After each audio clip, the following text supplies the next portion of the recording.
Nós vamos então dar sequência no nosso livro Devassando o Invisível, entrando agora no capítulo número 2. O primeiro nós falamos sobre Nada de Novo, né, que é o título do capítulo, em que Dona Ivone trouxe para nós diversas citações de obras e também resultados de pesquisas, né, de estudiosos da doutrina espírita a respeito daquilo que existe no mundo espiritual em termos de estrutura, onde os espíritos então vivem e se desenvolvem também. Falamos sobre citações de obras de Kardec, como por exemplo o livro A Gênese e também o livro dos Médiuns, citação de Leon Denis, citação de Gabriel Delane, experiências pessoais dela própria, né, que também mostrava uma realidade muito diferente daquela que se imaginava, daquele vazio nessa dimensão espiritual. E aí então começamos a ter uma noção dessas estruturas, dessas colônias, onde os espíritos se juntam e também criam a partir da força dos seus pensamentos. O que vale lembrar é que é importante para nós que, embora nós estejamos fazendo um estudo teórico a respeito dessa realidade, e essa realidade ela se mostra para nós muitas vezes de uma forma surpreendente a partir dessas descrições, acaba gerando para nós muitas dúvidas, porque estudarmos na teoria é uma coisa, né? Vermos para comprovar é outra, e pelo fato de nós não termos o acesso a essa realidade do mundo espiritual, por falta de uma sensibilidade que nos permita vislumbrar aquilo que existe nessa dimensão, nós entramos às vezes em discussões infelizmente improdutivas, né? Porque discutir aquilo que existe no mundo espiritual sem termos uma comprovação pessoal da nossa própria parte, a partir das nossas experiências, faz com que nós fiquemos nos apegando a citações, a descrições, e aí então fica ao sabor de cada um. Nós escolhemos os nossos autores, escolhemos as nossas obras, e a partir dali nós então tiramos as nossas conclusões. Se eu gosto de uma obra que apresenta uma negação dessas descrições do mundo espiritual, eu vou então me apegar a essa afirmação, contrariando aquilo que é descrito por outras obras que muitas vezes eu não tenha nenhuma simpatia. Então, por isso, fundamental para nós percebermos que é importante mantermos a nossa mente aberta para estudarmos, para nos aprofundarmos, para tentarmos alcançar um maior conhecimento sobre o mundo espiritual, mesmo que muitas vezes contrarie as nossas próprias concepções. Então, se eu acreditava, a partir de uma descrição, que existe uma determinada realidade, e aí vem então uma informação que contrarie essa minha crença, eu, em vez de negá-la absolutamente, eu tenho que exatamente colocá-la como ponto de pesquisa para aprofundar cada vez mais as minhas investigações. Então é fundamental não nos fecharmos num conceito. Nós temos muitas informações que chegam no mundo espiritual, trazendo para nós algumas descrições que acabam indo além daquilo que foi trazido na base da codificação espírita por Kardec. Então muitas vezes nós pensamos, o fato de Kardec não ter feito nenhuma menção direta sobre essa realidade do mundo espiritual, significa que não existe, ou significa que aguarda novas informações? Então, se nós nos apegarmos a essas verdades que nós criamos, sem investigarmos, sem pesquisarmos, e também nos darmos essa possibilidade de conhecermos o mundo espiritual a partir dessas visões, nós ficaremos presos nesses conceitos sem avançarmos, sem nos darmos essa possibilidade de maior conhecimento. Então, mesmo que uma informação seja duvidosa, não neguemos pelo fato dela ir contra aquilo que nós acreditamos. Pelo contrário, vamos pesquisar cada vez mais, vamos nos aprofundar. Se não tivermos a possibilidade de nós, por nossa própria conta, conseguirmos provar isso tudo, vamos então para pesquisadores que tiveram a possibilidade de alcançar essas informações e façamos então as nossas comparações. Então, ponto fundamental, não tragamos aqui então nossos próprios dogmas para evitarmos exatamente esse atraso nos estudos que nos são possíveis fazer a partir de hoje. Então, no primeiro capítulo nós falamos então sobre essas estruturas no mundo espiritual criadas a partir da vontade, da força do pensamento, manipulando então esses fluidos. Nesse capítulo 2 nós vamos falar então como se trajam os espíritos. Essa já é uma informação mais simples de ser trabalhada, porque Kardec comenta com bastante frequência nas suas pesquisas, nas suas publicações, tanto em livros como o Livro dos Médiuns, como no livro A Gênese e também outros artigos publicados na Revista Espírita. Então, falar sobre a vestimenta dos espíritos é muito simples, porque o próprio Kardec teve a possibilidade de comentar sobre tudo isso. Mas falarmos sobre as estruturas do mundo espiritual, que são informações escassas na codificação, já é mais complicado. Mas a gente lembra que o processo é o mesmo. O fluido, que é a matéria-prima, a vontade, que é a força motora. Então vamos agora para esse capítulo 2, como se trajam os espíritos. Embora nós já tenhamos estudado sobre esse tema, agora a gente vai ter possibilidade de aprofundar as suas bases para trazer para nós essa melhor convicção. O Brás colocou: me fortaleci muito sobre essas organizações do mundo espiritual através de cartas familiares recebidas por Chico Xavier. Mas o problema, Brás, daqueles que não se convencem a partir dessas informações é exatamente porque partem como base das investigações as obras de Allan Kardec. Como Kardec não afirma categoricamente essa realidade, as demais obras acabam sendo descartadas. Por isso, então, eu comentei no início que é fundamental que cada vez que aparecer essa informação nós façamos uma investigação e não simplesmente desprezemos porque nós criamos os nossos próprios dogmas. Eu não aceito porque Kardec não disse. Isso é dogma. O fato dele não ter dito não significa que não haja. Embora ele tenha feito ali trazido algumas informações que são para nós indícios importantes para nós estudarmos. A Miriam colocou: mas o ideal não é usar a base para raciocinar com o novo, é a evolução do raciocínio, né? Só que o problema é como vamos evoluir, se nós não nos permitirmos, né, porque criamos os nossos dogmas. O Zé colocou: eu não tenho essa versão. Olha só, o Zé, eu tenho aqui, se vocês pesquisarem aqui no Google, colocar Devassando o Invisível PDF, vocês vão encontrar uma versão que ela foi tirada a partir de uma transcrição em TXT.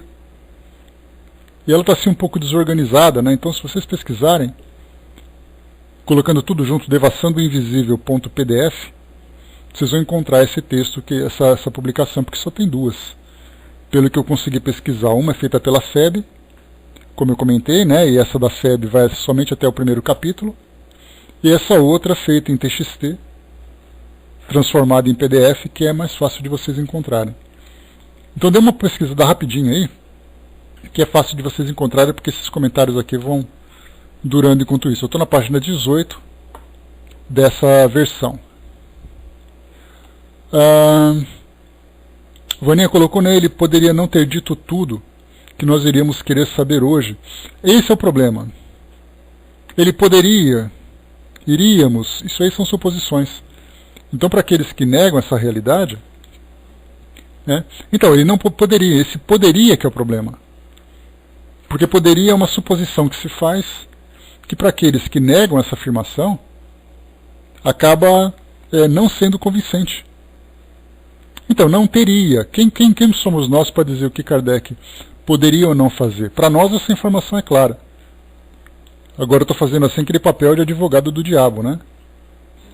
Como é que nós podemos supor alguma coisa, o que Kardec pensa? O que interessa é o que ele fez. E o que ele fez nas suas pesquisas não significa que seja para nós algo definitivo. A Eliane colocou, né, eu também pesquisei, é isso mesmo, mas dá para estudar, né? Pois é o único que eu achei também, Eliana. Vamos por ele então, né? Então vamos lá, pesquisando por aqui, pessoal. Bom dia quem chegou. Estamos na página 18, então, dessa versão em TXT. Como se trajam os espíritos? Dona Ivone traz para nós aqui uma citação do livro A Gênese, capítulo 14, Os Fluidos, parágrafos 13 e 14, parágrafos que nós já tivemos a oportunidade de estudar, né, nessa última leitura que nós fizemos, né? Arnaldo lembrou aqui, né, Hermílio Miranda, de um diálogo com as sombras, afirma que o Espiritismo começa com Kardec e não termina com ele, né? Para nós isso é bastante tranquilo, né? Mas para muitos que nós conhecemos, Arnaldo, Kardec, fora de Kardec, não há salvação, né? Então esse é um problema que nós enfrentamos. Mas nós não estamos aqui para convencer aqueles que já estão convencidos, né? Nós estamos aqui para estudar essas novidades que vão se apresentando e fazendo comparações, naturalmente, né? Não é simplesmente pelo fato de alguém dizer uma coisa nova que essa coisa se torna para nós uma nova verdade.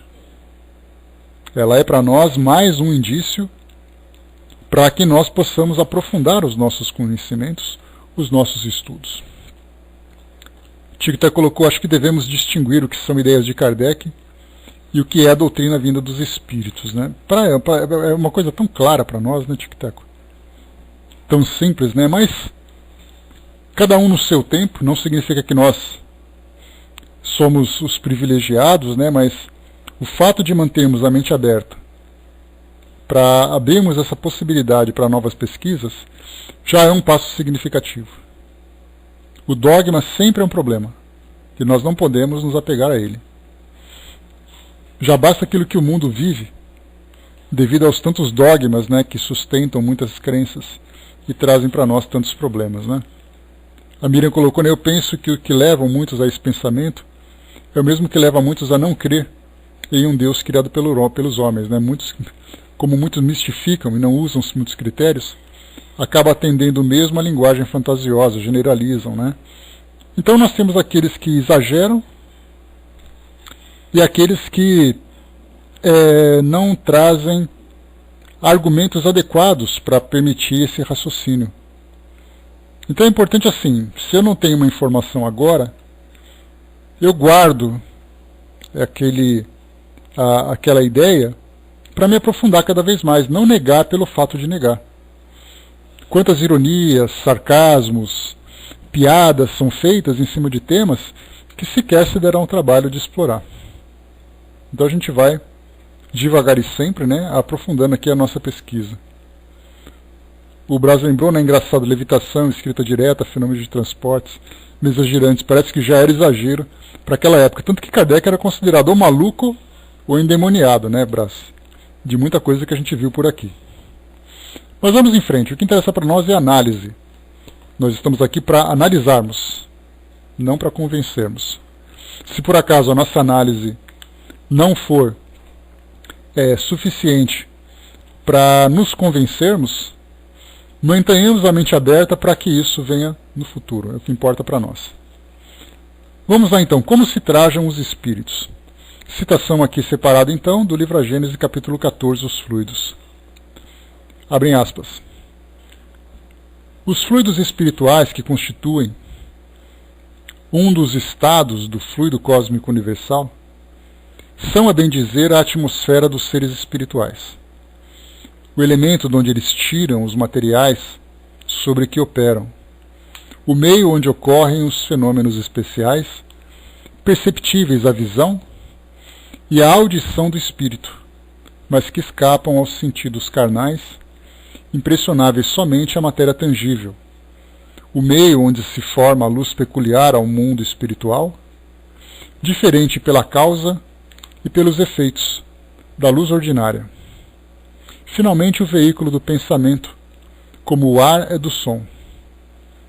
Os espíritos atuam sobre os fluidos espirituais, não os manipulando como os homens manipulam os gases, mas empregando o pensamento e a vontade.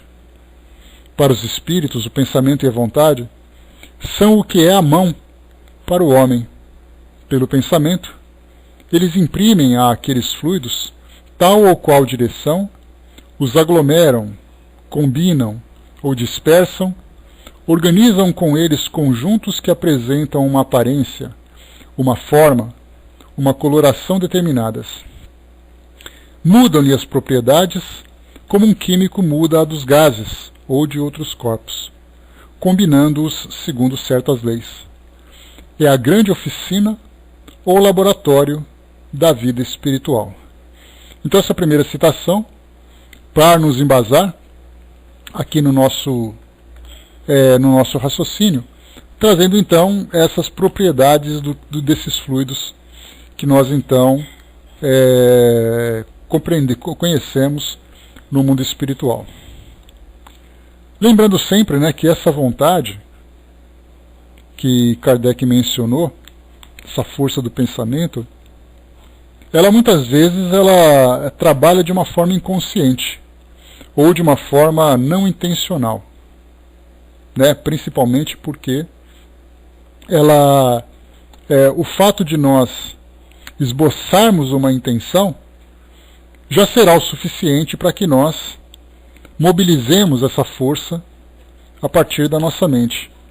Então nós temos aqueles espíritos que trabalham intencionalmente, e uma grande maioria, principalmente daqueles que acabam de retornar ao mundo espiritual e não têm essa compreensão sobre essa realidade, agem de uma forma inconsciente.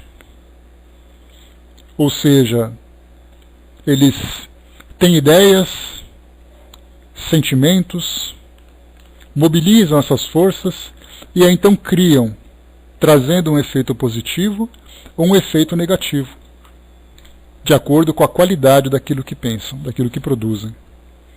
Então diz aqui para nós, no nosso texto, quando Joana d'Arc, a donzela de Orleans, era submetida a um daqueles terríveis interrogatórios que a história registrou no curso do processo da sua condenação, movida pela chamada Santa Inquisição na França, um dos seus mais encarniçados verdugos, ou juízes, justamente o bispo de Beauvais, fez-lhe essa pergunta ardilosa, tentando confundi-la.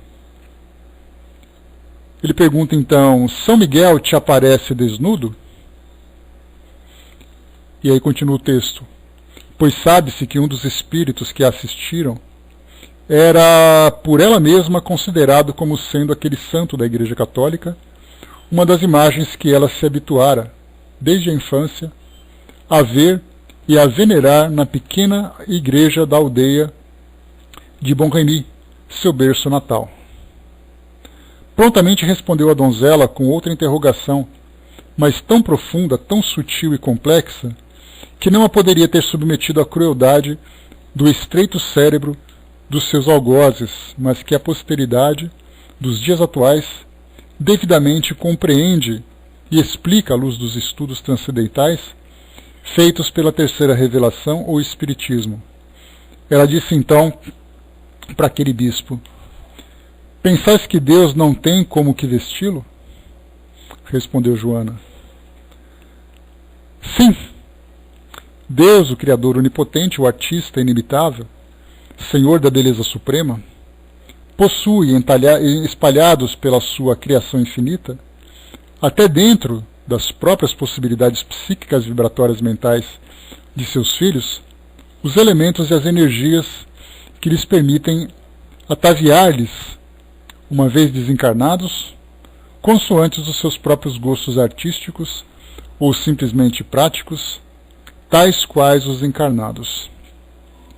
Aqui então essa afirmação, ela diz para nós que nos é permitido pela força do pensamento criar, produzir. Mesmo que nós não saibamos muitas vezes como isso é feito. As coisas simplesmente acontecem. Então o que nós temos aqui, como é colocado para nós, dentro das próprias possibilidades psíquicas, vibratórias, mentais, nós podemos então trabalhar os elementos e as energias consoantes os seus próprios gostos artísticos ou simplesmente práticos, tais quais os encarnados. Nós encarnados criamos uma imagem na nossa mente, e essa imagem então se materializa a partir do trabalho que nós realizamos, seja através da escultura, da pintura, do desenho, da escrita, ou qualquer tipo de trabalho que nós façamos. E isso acontece no nosso dia a dia.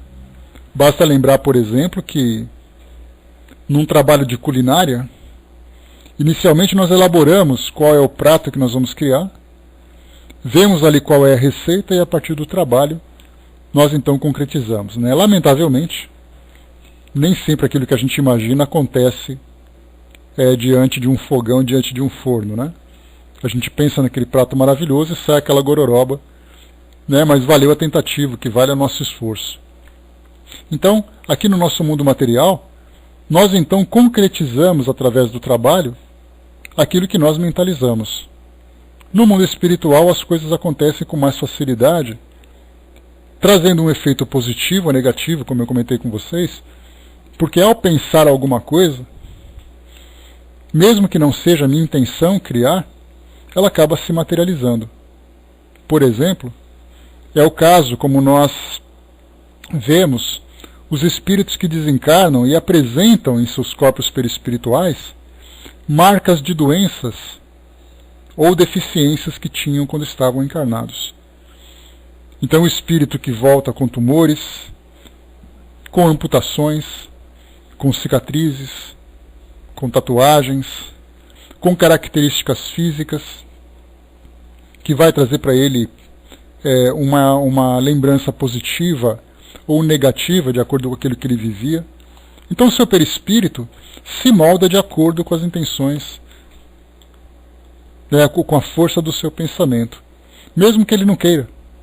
Porque muitas vezes ele vai dizer assim, mas eu não quero me lembrar dessa marca, eu não quero ter essa marca. Mas na verdade não é a intenção dele que vai determinar, mas o seu equilíbrio psíquico.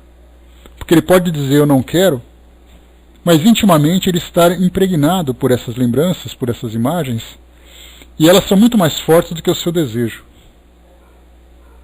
O desejo ele acaba sendo exterior, ele acaba sendo superficial, porque no seu íntimo aquelas marcas são profundas.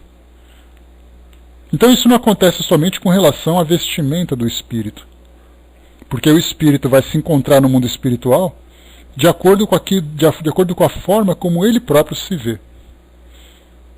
Então é como se a gente se olhasse no espelho e a gente se visse do outro lado, no reflexo, exatamente da forma como nós nos vemos.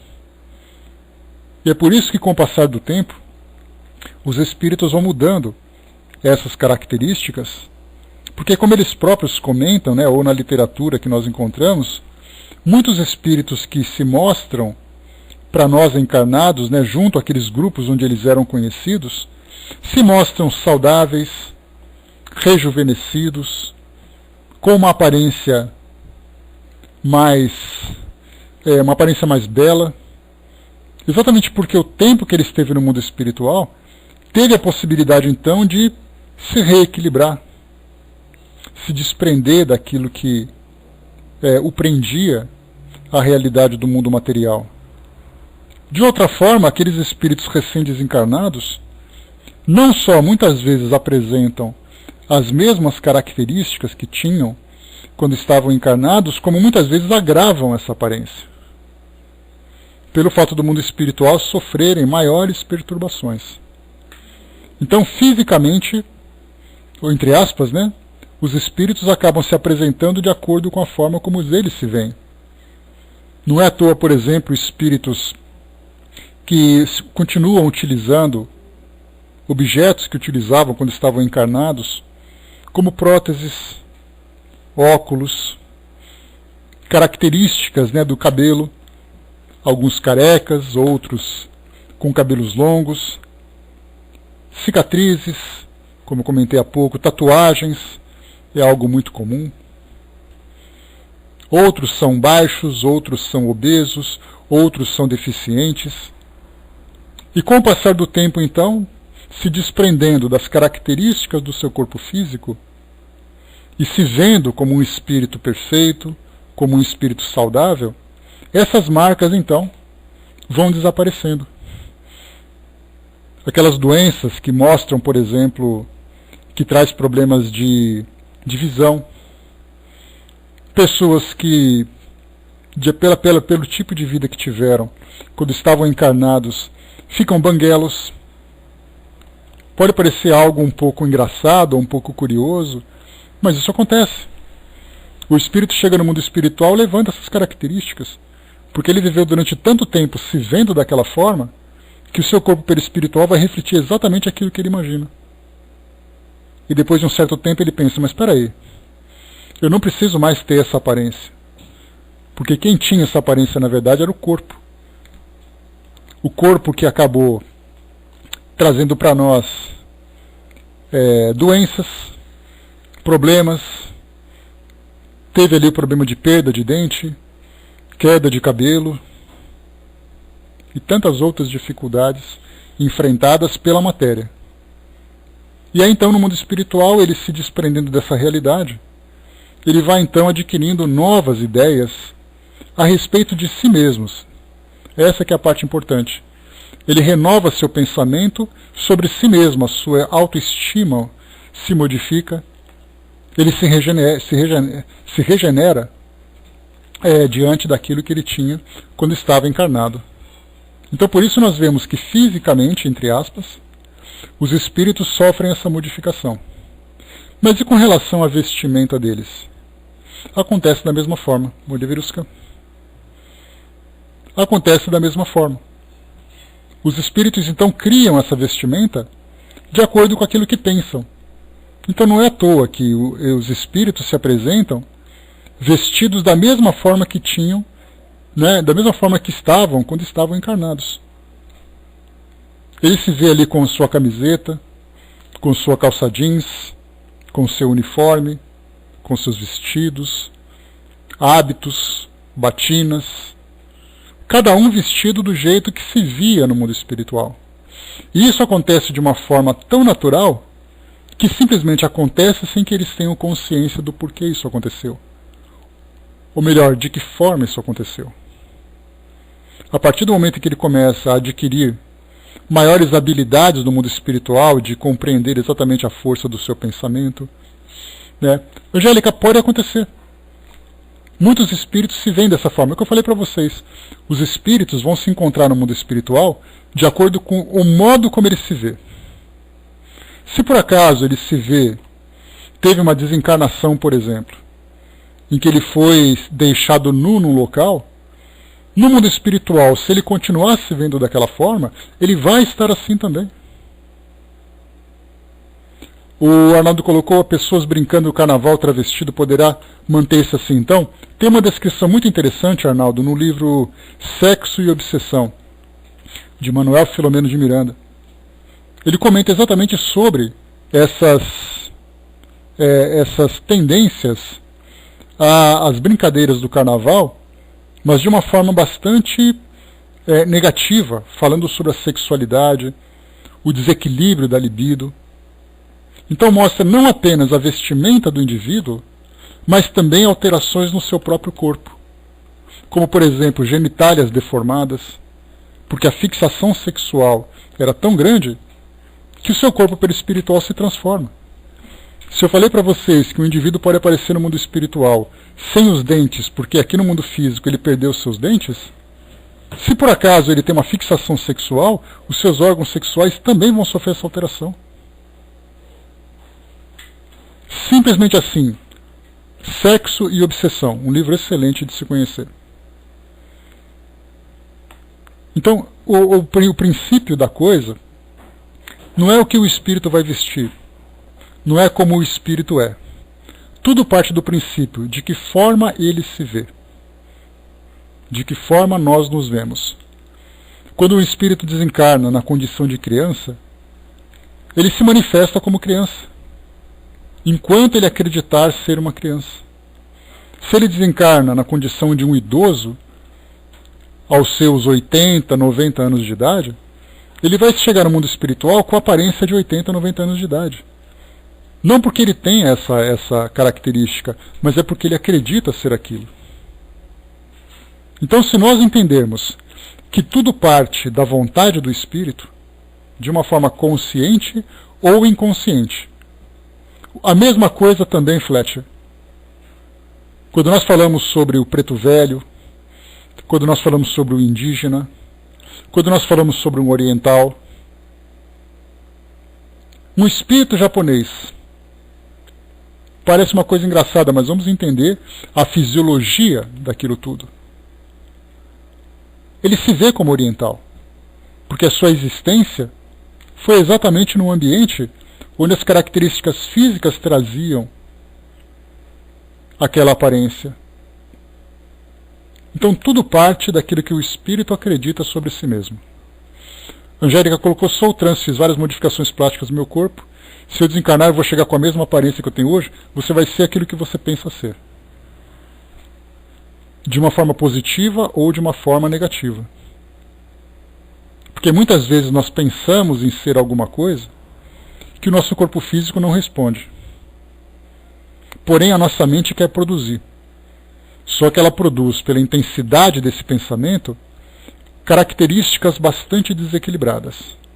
Leiam esse livro que eu falei para vocês, Sexo e Obsessão.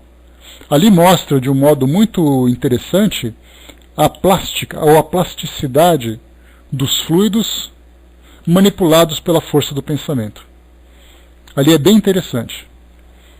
A Bebela colocou, né? Já li que quando uma criança desencarna antes dos 4 anos, retorna à forma de adulto na última encarnação. Bebela, o espírito é aquilo que ele pensa. Se por acaso esse espírito que ele desencarnou antes dos 4 anos tem ali uma imagem gravada na sua mente de quando ele era um adulto desencarnado, ele vai voltar àquilo que ele era. Tem um outro livro interessante também, um outro livro bastante pesado, chamado Deixe-me Viver. É um livro que traz muitos relatos de espíritos que foram abortados. E nesse relato mostra um local onde esses espíritos são recolhidos, que mostra espíritos muito deformados. Alguns com corpo de criança, cabeça de adulto, outro com metade adulto, metade criança. Verdadeiras deformações que os espíritos sofrem, em virtude da agressividade desse processo, em que o espírito estava naquele processo de elaboração do seu organismo, para iniciar a jornada terrena na condição de criança, e ele foi simplesmente arrancado desse processo. Muitos espíritos mostram essas deformidades exatamente pela condição mental que se encontram, pela ignorância, pela revolta. Outros não. Outros simplesmente voltam numa condição saudável, compreendendo exatamente, né, que aquilo que aconteceu foi um evento que trouxe dificuldades e dores para todos os envolvidos, mas o espírito não se apegou àquilo que foi demonstrado. Então nós temos ali 2 livros que mostram efeitos sobre o corpo perispiritual por essa força do pensamento. Então tanto o Deixe-me Viver, como também o o Sexo e Obsessão, são dois livros bem instrutivos nesse sentido. Agora vamos para as vestimentas, como a gente estava comentando, né? Que o espírito não pensa assim, eu queria me vestir desse jeito. Na verdade, o espírito, quando se percebe, ele está daquele jeito. A mesma coisa também, Tininha, casos de morte por suicídio, as deformidades e as dores que os espíritos vão sentir é da mesma forma. O livro Memórias de um Suicida, da própria psicografia de Ivone do Amaral Pereira, fala também sobre espíritos suicidas.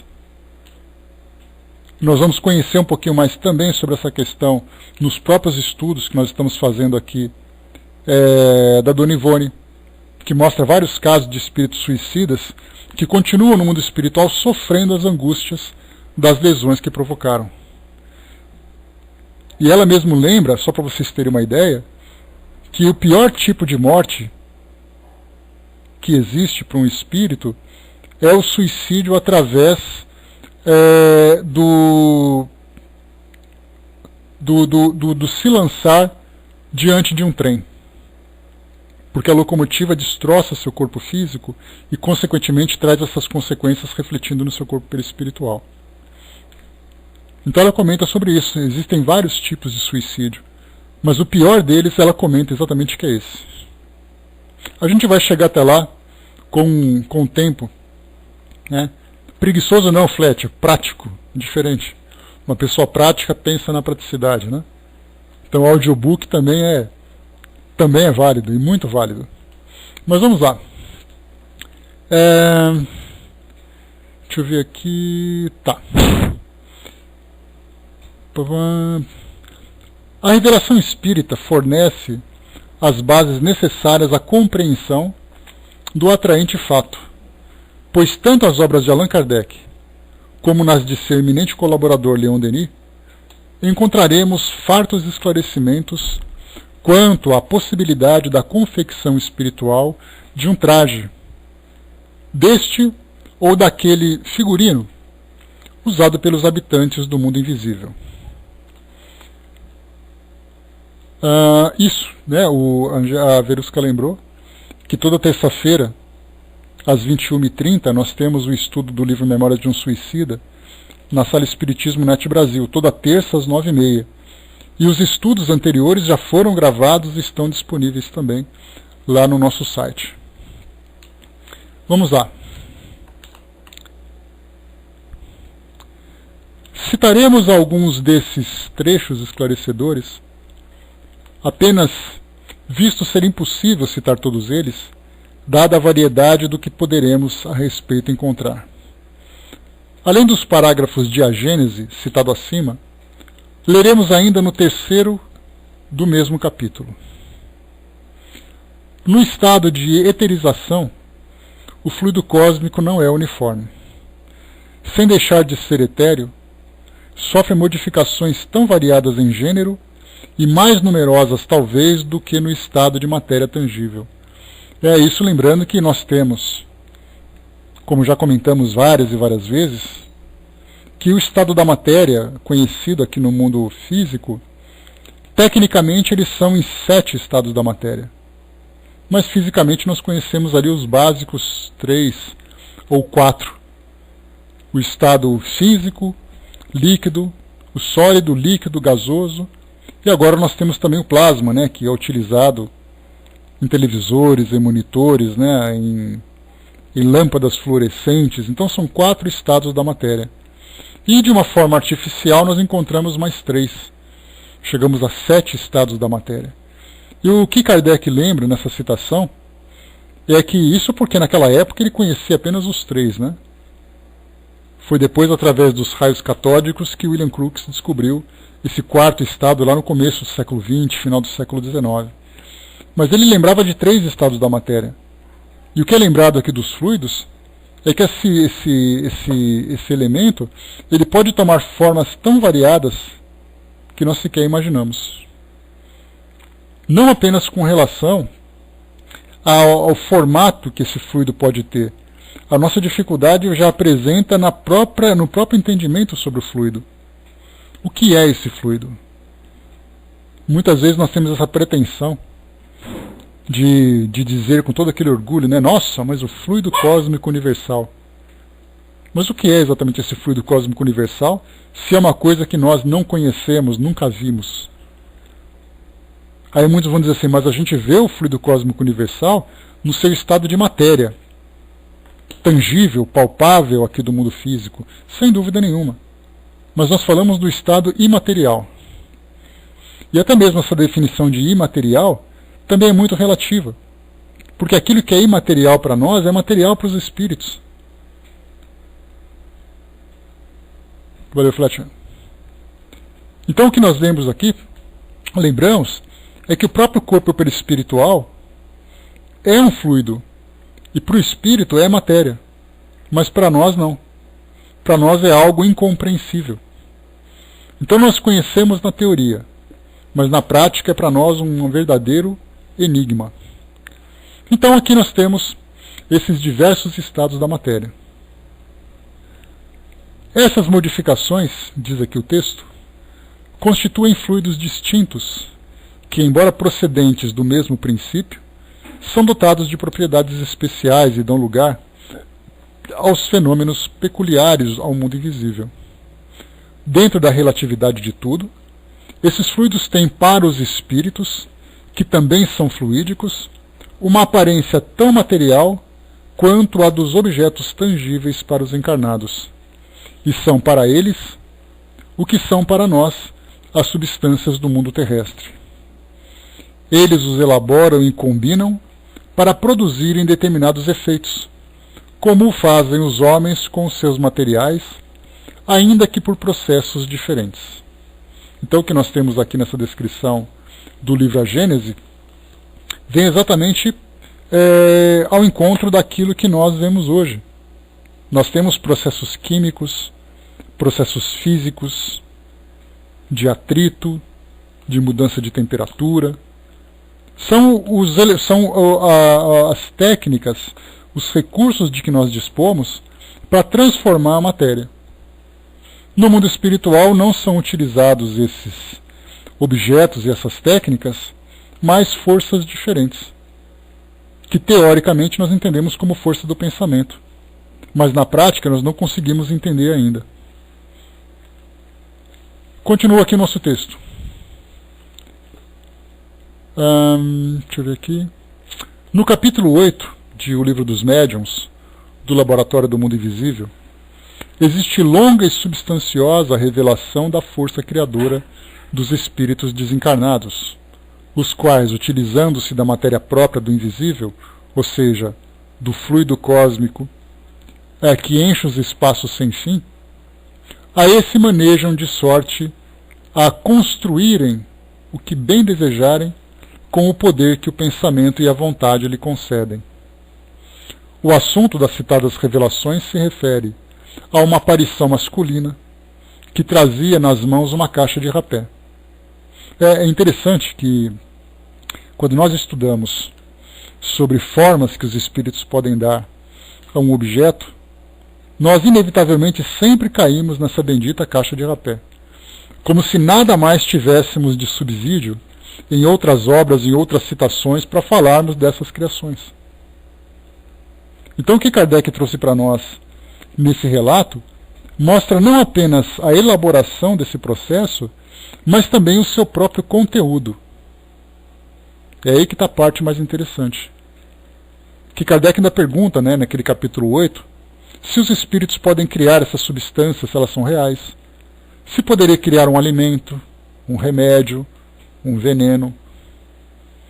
E a afirmação dos espíritos é que sim, é possível criar tudo. A grande pergunta é, com que finalidade e se existe permissão para isso?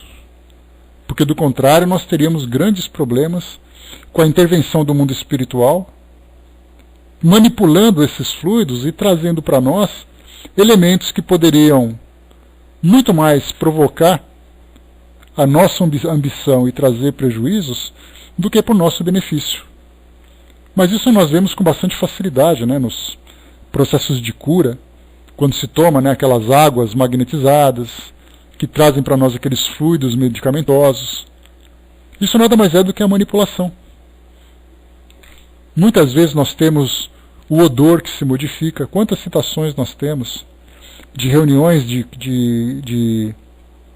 que foram feitas por Chico Xavier, em que havia ali uma mudança no aroma, com cheiro de flores, com cheiro de álcool.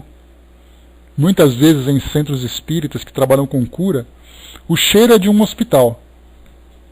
Embora não se utilizem substâncias como álcool ou éter, mas o cheiro está presente. De onde vem esse cheiro? Então isso é também a manipulação. Espíritos que trazem para nós odores de perfume, alcoólatras, espíritos alcoólatras, que têm ali aquele odor do álcool, espíritos que eram fumantes, continuam produzindo essas manipulações desses fluidos. Então existe para nós uma realidade no mundo espiritual que a princípio parece fantasiosa, mas quando nós começamos a compreender de que forma que as coisas acontecem, nós vemos então a lógica e vemos que é ilimitado aquilo que os espíritos podem criar. Desde uma pequena caixinha de rapé, como essa citação do capítulo 8 do Laboratório do Mundo Invisível, até grandes instituições, bastando apenas que o espírito tenha força suficiente para isso e permissão naturalmente. Me recordo, contando para vocês, já cheguei a comentar sobre isso numa outra oportunidade, uma prima, né, que eu tenho, ela então se encontrava grávida, isso já faz bastante tempo. E ela então, com 3 dias após o nascimento da filha, essa bebê acabou desencarnando, em virtude de graves problemas respiratórios. E essa minha prima é uma médium com muita sensibilidade, de audiência, de vidência, de também algumas vezes de efeitos físicos ela conseguia produzir. Ela comentou que certa vez passava pelo corredor do apartamento e passou em frente à porta do quarto onde a bebê ia ficar. E ali então ela viu vários espíritos carregando objetos. E ela então, surpresa com aquela presença e também com todo aquele equipamento que se encontrava ali presente, com aquele aparato todo ali montado, ela chegou até a conversar com os espíritos, né? Ainda perguntou assim: se vocês sabiam que ela ia desencarnar, por que vocês se deram ao trabalho de montar tudo isso? E os espíritos responderam: nós nem sempre sabemos das coisas. A gente trabalha por aquilo que é programado. Então a gente vê assim que, embora o quarto tenha aquele móvel, né, um mobiliário físico, material, que se encontrava pronto, né, com armário, com berço, com bichinhos, aquela coisa toda para enfeitar o quarto, o mundo espiritual também trazia esse equipamento. Também trazia esses objetos. Então nós vemos assim que o mundo espiritual cria de acordo com a necessidade. E a matéria-prima sempre vai ser o fluido, e o poder de criação sempre vai ser da vontade. Continuando, vamos lá.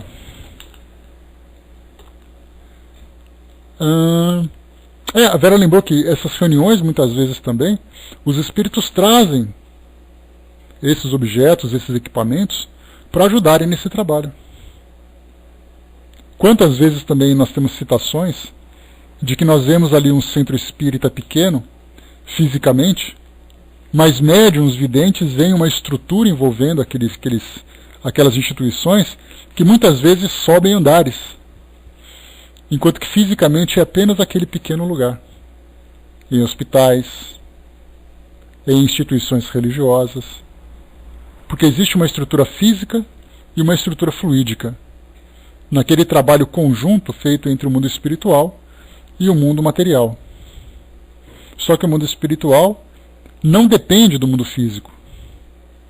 O mundo espiritual cria suas estruturas de acordo com o trabalho que eles vão realizar. E nós criamos as nossas estruturas de acordo com as nossas necessidades e também possibilidades. Força motriz, o desejo. Matéria-prima, o fluido. E cada um cria de acordo com a possibilidade e com a necessidade. Continuando. Bom dia, pessoal que chegou. O assunto das citadas revelações se refere a uma aparição masculina, que trazia nas mãos uma caixa de rapé. Dentre a copiosa contribuição, que servirá de base para a nossa exposição, destacaremos os trechos seguintes das perguntas feitas por Allan Kardec e das respostas fornecidas pelo Espírito de São Luís, um dos iluminados reveladores dos códigos do Espiritismo. Lembrando que São Luís, ele era então o presidente espiritual da Associação Parisiense de Estudos Espíritas, informação essa que nós conseguimos através dos boletins publicados por Kardec na Revista Espírita, em que ele afirmava isso, que São Luís era o presidente da associação. Então, o que diz para nós? Kardec pergunta então: dizes que era uma aparência, pergunta Allan Kardec, mas uma aparência nada tem de real, é como uma ilusão de óptica. Desejaríamos saber se aquela caixa de rapé era apenas uma imagem sem realidade ou se nela havia alguma coisa de material. Resposta de São Luís: certamente, é com o auxílio desse princípio material que o perispírito toma a aparência de vestuários semelhantes aos que o espírito usava quando vivo. Segue-se comentário de Kardec, elucidativo e oportuno, para o qual remetemos o leitor e depois encontraremos o prosseguimento da lição, com nova pergunta do codificador. Dar-se-á que a matéria inerte se desdobre? Ou que haja no mundo invisível uma matéria essencial, capaz de tomar a forma dos objetos que vemos? Numa palavra, terão esses um duplo etéreo no mundo invisível, como os homens são nele representados pelos espíritos? Resposta: não é assim que as coisas se passam. Sobre os elementos materiais disseminados por todos os pontos do espaço, na vossa atmosfera, têm os espíritos um poder que estáis longe de suspeitar. Podem, pois, eles concentrar à sua vontade esses elementos e dar-lhes a forma aparente que corresponda dos objetos materiais. Formulo novamente a questão, de modo categórico a fim de evitar todo e qualquer equívoco. São alguma coisa as vestes de que o espírito se cobrem? Parece-me que a minha resposta precedente resolve a questão. Não sabes que o próprio perispírito é alguma coisa? Kardec: resulta dessa explicação que os espíritos fazem passar a matéria etérea pelas transformações que queiram e que, portanto, com relação à caixa de rapé, o espírito não a encontrou completamente feita. Fê-la ele próprio, no momento em que teve necessidade dela, por ato de sua vontade. E do mesmo modo que a fez, pôde desfazê-la. Outro tanto, naturalmente, se dá com todos os demais objetos, como vestuários, joias, etc. Será assim? Mais evidente. Kardec pergunta: a caixa de rapé se tornou tão visível para a senhora de que se trata, que lhe produziu a ilusão de uma tabaqueira material. Teria o espírito podido torná-la tangível para a mesma senhora? Teria. Tê-la-ia a senhora podido tomar nas mãos, crente de estar segurando uma caixa de rapé verdadeira? Sim. Se a abrisse, teria achado o rapé? E se aspirasse esse rapé, ele a faria espirrar? Sem dúvida. Pode então o espírito dar a um objeto não só a forma, mas também propriedades especiais? Muitos espíritos, antes de se deixarem ver pelos médiuns ou de se comunicarem, revelam sua presença através do perfume que lhes é mais grato, ou que o foi quando encarnados. Se o quiser, aqui essa citação de Kardec, que ele colocou para nós, só um comentário. Agora sim, São Luís responde: se o quiser. Baseado neste princípio foi que respondi afirmativamente às perguntas anteriores. Tereis provas da poderosa ação que os espíritos exercem sobre a matéria, ação que estáis longe de suspeitar, como eu disse há pouco. E assim prossegue a lição, no encadeamento atraente que conviria ao leitor apreciar. Ainda no volume A Gênese, também no capítulo 14, parágrafo 14, veremos o seguinte: algumas vezes essas transformações dos fluidos espirituais resultam de uma intenção, doutra, são produto de um pensamento inconsciente. Basta que o espírito pense numa coisa para que ela se produza, como basta que modele uma área para que esta repercuta na atmosfera. A área, nesse caso, seria ali uma criação musical. É assim, por exemplo, que o espírito se faz visível ao encarnado que possua a vista psíquica, sob as aparências que tinha. Deixa eu ver aqui. Que tinha, só um instantinho.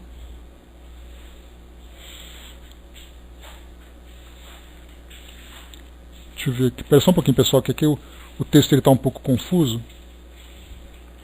Para não me perder aqui. Só um instantinho. Que tinha.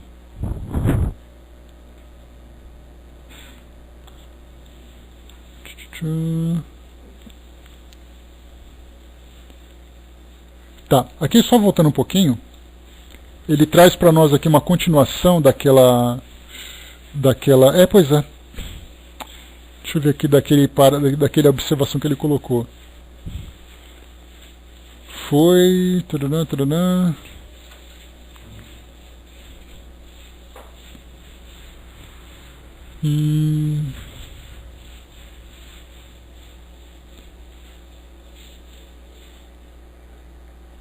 Eu pensei que tinha...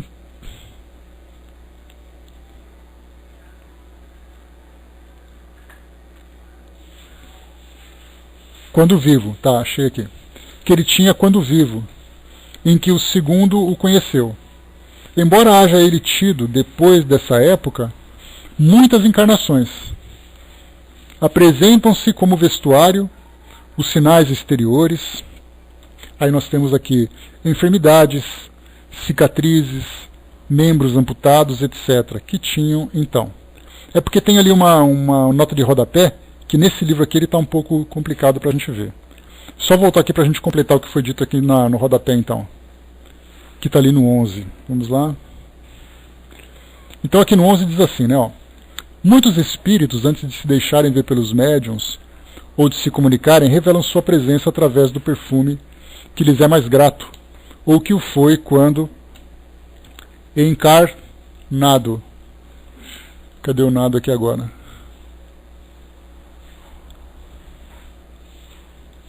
Deixa eu achar aqui o nado de novo, agora que eu perdi ele. Quando Cadê o nado?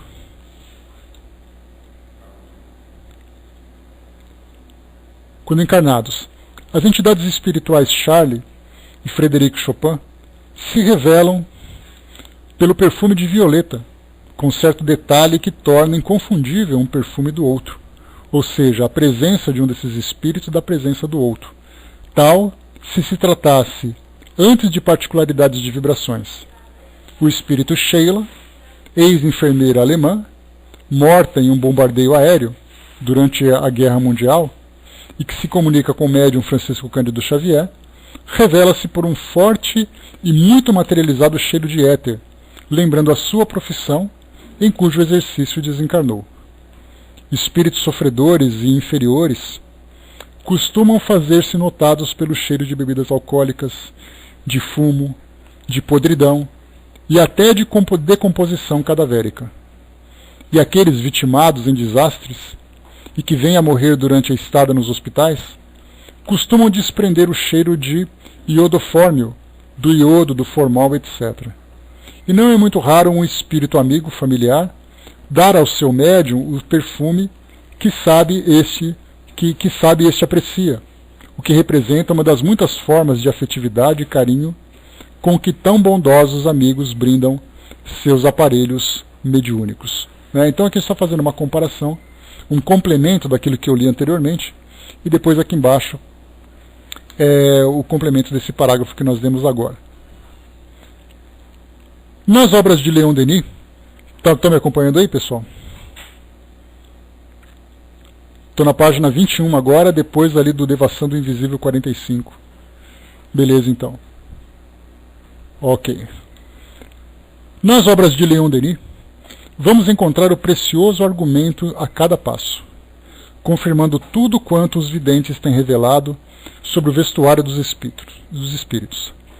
No capítulo 20 de No Invisível, Aparições e Materializações de Espíritos, é farto e encantador o noticiário a respeito, desenvolvendo explicações sobre o modo por que operam as entidades desencarnadas ao desejarem criar algo, e dos elementos ou matérias sutis de que se servem para tanto.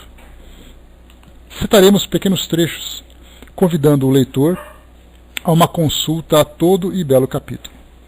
Então fica ali No Invisível, que é um livro que a gente pode deixar aqui na nossa relação. Nós lemos depois da morte, né, mas não chegamos a ler o No Invisível. Mas também Leon Denis faz um trabalho de pesquisa muito semelhante a esse Devassando o Invisível. Lembrando que o título do livro Devassando o Invisível significa desvendando, explorando, escancarando tudo aquilo que existe de importante no mundo espiritual. Vou liberar rapidinho para a Verusca aqui antes da gente começar esse parágrafo. Com você, Verusca, vamos lá. Beijos. Continuando então, beleza. Vamos aqui. Então, no capítulo 20 de No Invisível, Aparições e Materializações dos Espíritos, é farto, então, o que ele colocou. Então, aqui, convidando o leitor a uma consulta a todo o belo capítulo. Diz aqui, então, as próprias nebulosidades, agregados de matéria cósmica condensada, germes de mundos, que na profundeza dos espaços nos mostram os telescópios, vão reaparecer na primeira fase das materializações dos espíritos. É assim que a experimentação espírita conduz às mais vastas consequências.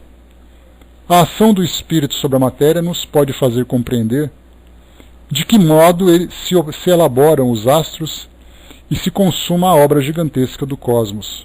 E aqui a gente tira como conclusão que antes de nós encontrarmos essas nebulosas, né, que formam as estrelas, que por consequência formam os mundos, como nós estudamos lá no livro A Gênese, no capítulo sobre uranografia geral, né, ou astronomia geral, dependendo da tradução, antes de pensarmos naquelas nebulosas, aquelas nuvens de gases do espaço, os espíritos materializavam aquilo, né, já elaboravam aquilo, manipulando os fluidos mais sutis. Então, o que a doutrina espírita nos permite, através do entendimento dessa realidade do mundo espiritual, é que tudo começa por fluidos imateriais, invisíveis aos nossos sentidos e até mesmo aos nossos equipamentos, são mobilizados por forças inteligentes do mundo espiritual que nós sequer imaginamos a potência.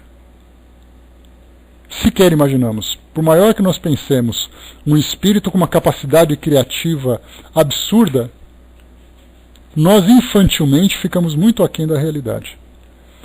Dá para a gente imaginar as inteligências que são capazes de reger não apenas planetas, mas reger, por exemplo, galáxias, elaborar estrelas. Tudo isso manipulando esses fluidos e trabalhando em conformidade com as próprias leis da natureza.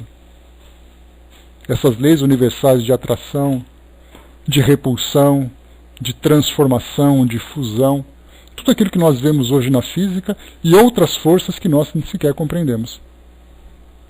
Hoje nós temos 4 grandes forças compreendidas pela nossa ciência. Temos a eletricidade, a sua força gravitacional, temos ali a força atômica forte e a força atômica fraca. São 4 forças. Mas dá para a gente imaginar o que existe nos confins do mundo espiritual, de forças e potências e elementos que nós ainda sequer imaginamos. Continua aqui para nós. Mais adiante destacaremos, para a gente já finalizar. Numa sessão, o espírito de Lélia forma com um sopro, aos olhos dos assistentes, um tecido leve de gaze branca, que se estende pouco a pouco e termina por cobrir todas as pessoas presentes. É um exemplo de criação pela vontade que vem confirmar o que dizíamos no começo deste capítulo. E mais além ainda, recordamos também o caso de Emma Harding, assinalado pelo Sr. Colville. Apareceu ela com um vestido de rainha das fadas, que trouxera muito tempo antes em sua mocidade. Neste caso, como em alguns outros, a aparição parece não mais que simples imagem mental exteriorizada pelo espírito, e que adquire bastante consistência para ser percebida pelos sentidos. Não somente o espírito domina os elementos sutis da matéria, de modo a impressionar a placa sensível e os órgãos dos videntes, mas nas aparições visíveis para todos. Pode ainda reproduzir, pela ação da vontade, as formas que revestiu e os trajes que usou na terra e que lhe permitem fazer-se reconhecer. Esse é, com efeito, o objetivo essencial de tais manifestações. Daí as roupagens, vestes, armas e acessórios com que se apresentam às aparições. Depois aqui, nós vamos continuar depois na quarta-feira, aqui nessa página 21, o trecho aqui na excelente obra O Problema do Ser, do Destino e da Dor, no capítulo 20, A Vontade, em que Leon Denis traz para nós agora algumas explicações sobre essa força criadora, para nós entendermos um pouco mais. Mas o que nós vimos até agora, dentro desses trechos que nós tivemos a oportunidade de apreciar, foi exatamente essa realidade. Dá para entender, por exemplo, extrapolando um pouquinho mais, beleza, Vaninho? Extrapolando um pouquinho mais esse nosso estudo, falando, por exemplo, sobre os fantasmas. Muitas vezes se pergunta por que os seus fantasmas se aparecem sempre cobertos com lençóis. E aí nós temos então Gasparzinho, entrando agora um pouco mais na parte popular, né, dessas ideias. O Gasparzinho, aquelas pessoas que brincam de fantasmas, vestidas com lençóis, com os olhos furados. Por que os espíritos se apresentam dessa forma? Porque, na verdade, os detalhes de uma aparência física, ela é muito difícil de serem elaboradas. Por isso os espíritos simplesmente se cobrem com esses fluidos e se tornam visíveis e dá essa aparência de lençol. Então nós vemos que quando eles se mostram, dá para ver assim levemente um pouco do rosto, um pouco do corpo, muito pouco sobre a roupa, mas vê então aquele lençol jogado sobre eles. Porque os espíritos se cobrem com esses fluidos, dando exatamente essa aparência. Algumas vezes mostram assim algumas descrições em que aparece um espírito na condição feminina, vestida de roupa de noiva. Aí todo mundo diz assim, nossa, mas ela se vestiu como noiva. Na verdade ela está coberta de fluido, que dá a impressão de ser vestido de noiva. Que poderia ser um lençol, que podia ser um tecido rendado. E os espíritos, para se apresentarem com aquela forma detalhada, é algo que parece que acaba se tornando um pouco mais difícil. Então, pelo fato de não terem a compreensão, não terem o entendimento sobre essa manipulação, se apresentam da forma mais fácil. E a forma mais fácil é exatamente isso. Aquela quantidade de fluido, que dá aquela aparência leitosa, meio translúcida, que acaba sendo vista, seja através da sensibilidade mediúnica, seja através da própria materialização. No caso da materialização, todas as pessoas veem, sendo médiuns ou não. No caso apenas de uma manifestação, somente aqueles que têm essa sensibilidade, estando ali na mesma faixa vibratória, podem perceber. Então nós vemos assim que os fluidos estão aí, a vontade e a força criadora. Entendendo esses dois princípios, tudo aquilo que nós fomos observando com mais detalhes, nada mais são do que